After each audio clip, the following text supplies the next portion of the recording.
Now, TVJ Sports understands that former Jamaica College standout Mining Cup coach Miguel Coley has reached an agreement with the JFF to return to the Reggae Boyz setup as an interim assistant coach.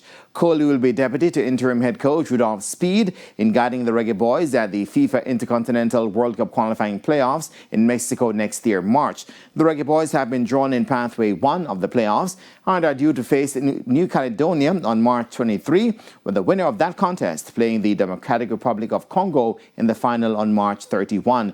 Coley, who is currently coaching in Iraq, previously served as Reggae Boyz assistant coach from 2014 to 2016 when he was a deputy to then head coach Winfried Schaefer.